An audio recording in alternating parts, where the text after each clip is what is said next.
কোনো একদিন বাদশাহ লাইলিকে ডেকে বলে, রে লাইলি, তোর চেহারা তো এত সুন্দর নয়, দেখতে বড় সুন্দর তুমি না। চেহারাটা একটু শ্যামলা ধরনের ছিল, যদিও বা জমিদারের কন্যা ছিল সে। তারে মজনু তোমাকে এত বেশি ভালোবাসার কারণ কি, সেটা তো আমরা বুঝতে পারতেছি না। লাইলি বলে, এ বাদশাহ, চুপ করো, তুমি মজনু নও। মজনু যে, তাকে গিয়ে জিজ্ঞেস করো, সে তো আশিক, আমি মাসুক। আশিক আর মাসুকের মধ্যে যে খেলা, এটা তুমি বুঝবে কি করে? এই বোঝা তোমার মধ্যে আসবে না। তাহলে সে হলো ইশকের দরিয়ার মধ্যে হাবুডুবু খাচ্ছে, তুমি তো ইশক সম্বন্ধে কিছুই বুঝো না। তোমার ইশক বুঝতে হলে আরো বহু দূর যেতে হবে। মজনু আমার যখন শুনলো যে লাইলি দুনিয়ার মধ্যে থেকে বিদায় নিয়ে নিয়েছে, তখন মজনু লাইলির কবর তালাশ করার জন্য এদিকে সেদিকে যায়। শুনতে পেল যে লাইলি তার বাড়ির থেকে বহু দূরে কবরস্থ হয়েছে। সেদিকে যাওয়ার জন্য যখন মজনু প্রস্তুতি নিল, তাকে সকলে বারণ করলো যে মজনু তুই সেদিকে যাইস না। মজনু যাওয়া শুরু করলো, একা একা কি কবরস্থান খুঁজে বের করে ফেলল। এবার কবরের মাটির ঘ্রাণ সে শুনতেছে। কবরের মাটির ঘ্রাণ শুকতে শুকতে লাইলির কবর বের করে ফেলল। সকলে আশ্চর্য হয়ে গেল, বলল, হায় হায়, কেমন ইশক, কেমন মুহাব্বত আল্লাহর জন্য, কেমন ভালোবাসা যে লাইলির কবর সে বের করে ফেলল। এই মজনু যখন দুনিয়া থেকে বিদায় নিয়ে গেল, তো কেউ একজন গিয়ে তাকে জিজ্ঞেস করলো, গোরে মজনু, পর কিসি ने जाके पूछा ऐसा खुन इश्क लैला अब भी बाकी है तुझे आई खस्ततन। মজনুর কবরে গিয়ে কেউ জিজ্ঞেস করলো এ কথা, লাইলির মোহাম্মত তোর অন্তরে এখনো আছে কিনা?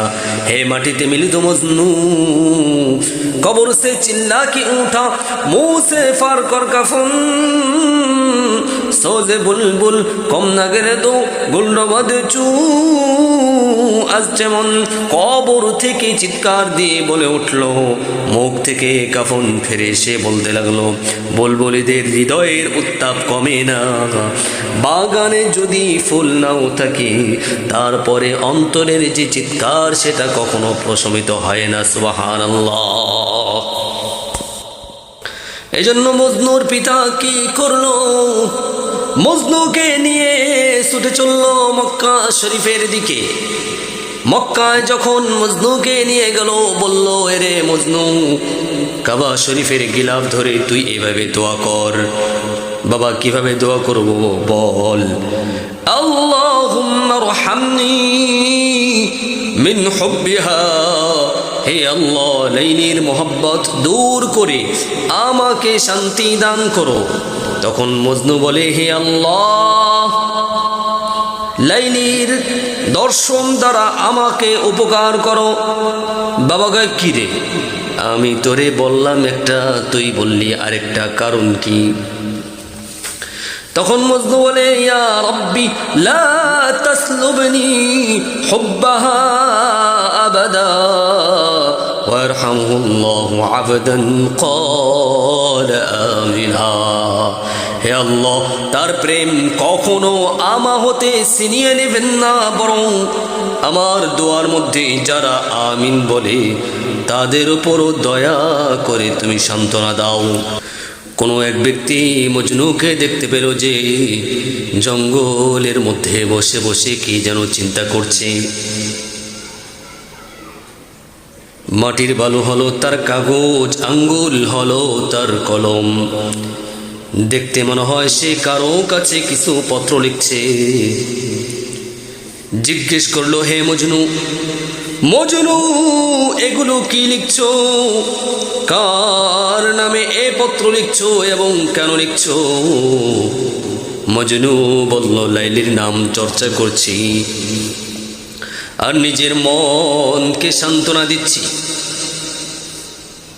এক রাতে নির্জনে বসে মজনু বলল, হে পরওয়ারদিগার বেনিয়াজ নিরাধার, তুমি আমার নাম কেন মজনু রেখেছো? লাইলির প্রেম কেন আমার অন্তরে দিয়েছো? বাবলা কাটা আমার শয়নের বিছানা বানিয়েছো। তার প্রেমে আমি রাত দিন কান্নাকাটি করি। মজনুর এই ফরিয়াদের প্রতি উত্তরে গায়বী আওয়াজ হইল, হে মজনু, এই দুঃখ দুর্দশা তোমার নসিবে আমি আল্লাহ নির্দিষ্ট করে দিয়েছি। লাইলির প্রেমের আগুনে জ্বলিয়া তুমি রাতের পর রাত কাঁদিয়া কাটাইতেছ। তোমার এই আহাজারি আমার খুবই ভালো লাগে। তোমার সারা রাতের ইয়া রব ডাক শুনিয়া আমার কতই না আনন্দ হয়। তোমাকে এই পেরেশানিতে ফেলা লাইলির কাজ নয়, বরং আমার ওই কাজ। কেননা লাইলির যে রূপ লাবণ্য তোমাকে মুগ্ধ করিয়াছে, তাহা তো আমার ওই রূপের প্রতিচ্ছটা মাত্র। এজন্য মজনুর পিতা কি করলো? মজনুকে নিয়ে ছুটে চলল মক্কা শরীফের দিকে। মক্কায় যখন মজনুকে নিয়ে গেল, বলল, এরে মজনু, কাবা শরীফের গিলাফ ধরে তুই এভাবে দোয়া কর। বাবা, কিভাবে দোয়া করব বল? আল্লাহুম্মা রহামনি মিন হুব্বিহা, হে আল্লাহ, লাইলির মোহাব্বত দূর করে আমাকে শান্তি দান করো।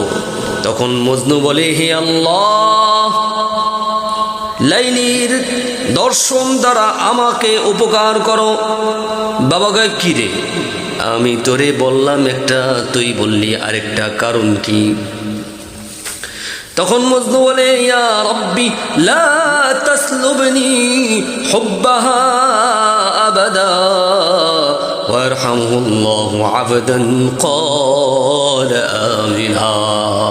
হে আল্লাহ, তার প্রেম কখনো আমা হতে ছিনিয়ে নেবেন না, বরং আমার দোয়ার মধ্যে যারা আমিন বলে তাদের উপরও দয়া করে তুমি সান্ত্বনা দাও। ইশকে মাওলা কায় কমাজ লাইলা বুয়াদ, ইশকে মাওলা বেহতর আজ লাইলা বুয়াদ। আল্লাহর মুহাব্বতের লাইলির প্রেম থেকে কম হবে কিভাবে, কেমনে? আল্লাহর মুহাব্বত লাইলির চেয়ে উত্তম অবশ্যই হতে হবে, ঠিক কিনা? এই জন্য বন্ধুরা আমার, ভাইরা রে আমার, মজনু আল্লাহর প্রেমের পাগল। কোনো একদিন মজনু কি করলো? ভিক্ষার একটা থলি নিয়ে লাইলির বাড়িতে চলে গেল। থলির ভিতরে ছিল একটা কাঁচের পেয়ালা। লাইলির নিয়ম ছিল, কোনো ভিক্ষুক যদি তার দরজায় আসত, সে তাহাকে কিছু না কিছু দান করিত। একদা মজনু পেয়ালা হাতে লইয়া লাইলির দরজায় হাজির হইয়া লাইলির দরজায় দাঁড়াইয়া অন্যদের সঙ্গে বলিয়া হাঁক মারল, ওগো আল্লাহর ওয়াস্তে আমাকে কিছু দাও। লাইলি আসিয়া সবাইকে কিছু কিছু দান করিল, কিন্তু মজনুকে তো কিছুই দিল না। মজনুকে দেওয়ার পরিবর্তে মজনুর হাত হইতে পেয়ালাটা ছিনাইয়া নিয়া জমিনের মধ্যে আসার মানিল। আর অমনি মজনু বেইখতিয়ার হইয়া নাচানাচি আরম্ভ করল। তাহাকে এমন অসময়ে নাচিতে দেখিয়া কেহ কেহ বলিল, রে বোকা, এই বুঝি তোর নাচিবার সময়? সবাই তো দান পাইল আর তুই কিছুই পাইলি না, তদুপরি নিজের ভাণ্ডটাও হারাইনি। এই অবস্থায় তোর এই নাচানাচি কোন আনন্দে? মজনু বলে, ওহে চুপ কর, তুই তো আশিক নও, কাজী আশিকির সূক্ষ্ম রহস্য তোমার জানা নাই। এই যেচ্ছে যে আমাকে কিছুই দিল না, বরং আমার ভাণ্ড ছিনাইয়া নিয়া আসার মারিয়া ভাঙ্গিয়া ফেলল, চূর্ণ বিচূর্ণ করে দিল, টুকরা টুকরা করে দিল। এটা আমার জন্য কোনো বালা নয়, বরং এটা মাসুকের এক বিশেষ ভঙ্গি। কে আছে এমন খুশনসিব আশিক, যাহার মাসুকই তাহাকে ইচ্ছা করিয়া এমন বিপদে ফেলে, যার মাসুকই তাহাকে ইচ্ছা করিয়া এমন বিপদের মধ্যে ফেলে। এই জন্য বন্ধুরা আমার, ভাইরারে আমার, এই লাইলি মজনুর ঘটনা এটা আমাদের জন্য শিক্ষা। এর থেকে আমাদের শিক্ষা নিতে হবে, মহব্বত করলে আল্লাহর সাথেই মহব্বত করব। যদি কাউকে ভালোবাসতে হয় সেটা আল্লাহর জন্যই ভালোবাসবো, কারণ কিয়ামতের দিন যার সাথে যার মহব্বত তার সাথে তার হবে কিয়ামত। আল্লাহর নবী হযরত ইউসুফ আলাইহিস সালাতু ওয়াস সালাম যখন জুলাইখার ফাঁদে পড়ে গিয়েছিলেন, মাত্র এমনি মুহূর্তে আল্লাহ তাআলা বলেন, ওয়ালাকাদ হাম্মাত বিহি ওয়া হাম্মা বিহা লাউলা আন রাআ বুরহান রাব্বিহি كذلك لنصرف عنه السوء والفحشاء إنه كان من عبادنا المخلصين। যদি আমি হযরত ইউসুফকে জুলাইখার খারাপি থেকে পবিত্র না করতাম, না বাঁচাইতাম, তবে হযরতে ইউসুফ আলাইহিস সালাতু ওয়াস সালাম, তবে ইউসুফ কখনো গুনার থেকে বাঁচতে পারতো না।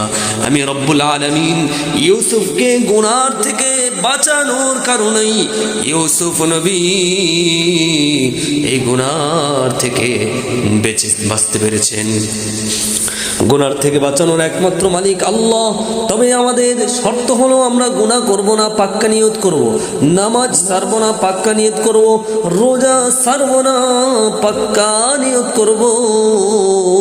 আল্লাহর হুকুম নবীর তরিকা অনুযায়ী চলবো। ওই যে যুবক ইউসুফের মতো যদি হতে পারি, মজনুর মতো যদি, ওই যে যুবক ইউসুফের মতো যদি হতে পারি, মজনু পাগলের মতো যদি আল্লাহর প্রেমিক হতে পারি, তাহলে এটাই আমাদের জন্য সার্থকতা। জান্নাত তোমার জন্য আমার জন্য অপেক্ষা করছে। জাহান্নামের আগুনও ঝাউ দাউ করে জ্বলছে, জাহান্নামের আগুনও ধাউ দাউ করে জ্বলছে। জান্নাতও সাজানো হয়েছে, সেই জান্নাতে যাওয়ার জন্য যত বেশি আল্লাহর সাথে প্রেম,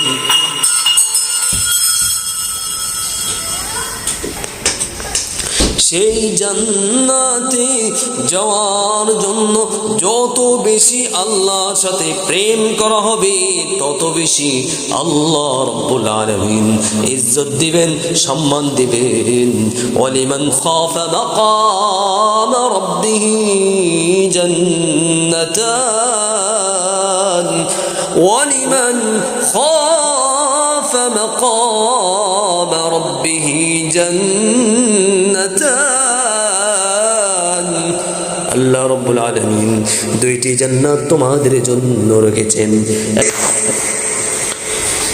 একটি হলো মান আমিলা সালিহান মিন যাকারিন আও উনসা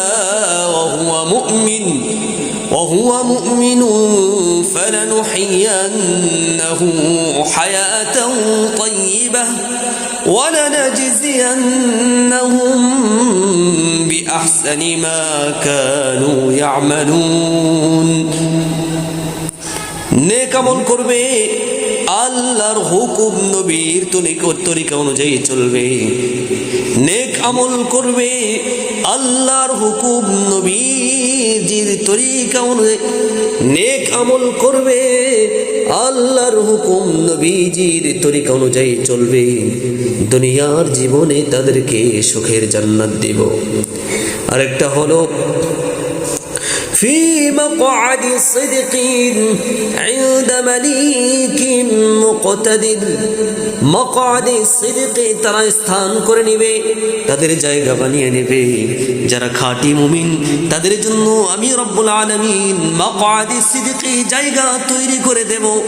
খাঁটি মুমিনদের জন্য এমন সুন্দর জায়গা মাকআদ সিদক। বন্ধুরা আমার, যেটা করতে হবে সেটা হলো আল্লাহর হুকুম নবীজির তরিকা অনুযায়ী না চললে মাকআদে সিদক, এটা তো দূরের কথা, জাহান্নাম ছাড়া আর কোনো উপায় থাকবে না। যে জাহান্নামে যাওয়ার পরে বারবার চিৎকার করবে আর বলবে ওয়ানাদাউ ইয়া মালিক লিয়াকদি আলাইনা রাব্বুকা ক্বালা ইন্নাকুম মাকিসুন, ওরে মালিক একটু জাহান্নাম থেকে বের করার ব্যবস্থা করে দে। আর তো কারো চিৎকার শোনা হবে না। সেই জাহান্নাম থেকে বাঁচার জন্য যা যা করণীয় তা করার জন্য আমাদের এখন থেকেই প্রস্তুত হওয়ার দরকার আছে কিনা? তাহলে বন্ধুরা আজ থেকে ওয়াদা করে নাও, আর কখনো আমরা নামাজ ছাড়বো না, আমরা আল্লাহর হুকুম অনুযায়ী চলবো, নবীজির তরিকা ছাড়া অন্য কোনো তরিকায় আর চলবো না। যদি সেটা করতে পারি আল্লাহ রাজি হলেই তো যথেষ্ট। ওয়াকাফা বিল্লাহি শাহীদা ওয়াকাফা বিল্লাহি হাসিবা ওয়াকাফা বিল্লাহি হাসিবা। আল্লাহ তাআলা যথেষ্ট। বন্ধুরা রে আমার, ভাইরা রে আমার, এই যে আশিক মজনু মাশুক লায়লা, কেমন মোহাব্বত তাদের অন্তরের মধ্যে আল্লাহ তাআলা দিয়ে দিয়েছেন, কিন্তু এই মোহাব্বতকে আল্লাহর জন্য পর্যবসিত করেছেন মজনু। তুমি যদি আল্লাহর প্রেমিক হতে পারো, আল্লাহর বন্ধু হওয়া যায়, আল্লাহর সাথে খাতির করা যায়, তিনি তোমাকে এইভাবেই আল্লাহর পাগল হিসাবে কবুল করবেন। বন্ধুরা আমার, ভাইরা রে আমার, কোনো একদিন আরেকদিন মজনুকে খলিফা জিজ্ঞেস করে, রেল আরেকদিন এই জন্য এই প্রেম এই ভালোবাসা শুধু আল্লাহর, এই প্রেম এই ভালোবাসা শুধু আল্লাহর জন্য হতে হবে, অন্য কারো জন্য নয় কোনোদিন একবার। এই জন্য বন্ধুরা আমার, ভাইরা রে আমার, এই প্রেম এই ভালোবাসা শুধু আল্লাহর জন্য হতে হবে, অন্য কারো জন্য নয়। আল্লাহ যদি তোমার পাশে থেকে যায় আর কোনো কিছুর দরকার নাই। আল্লাহকে রাজি বানাও, তাকে খুশি করো, তার প্রেমিক হও, তার রঙে রঙিন হও, তার হাবিবের ঢঙ্গে ডঙ্গিন হও। সাহাবীদের প্রেম অন্তরের মধ্যে লুকিয়ে রাখো। কোনোদিন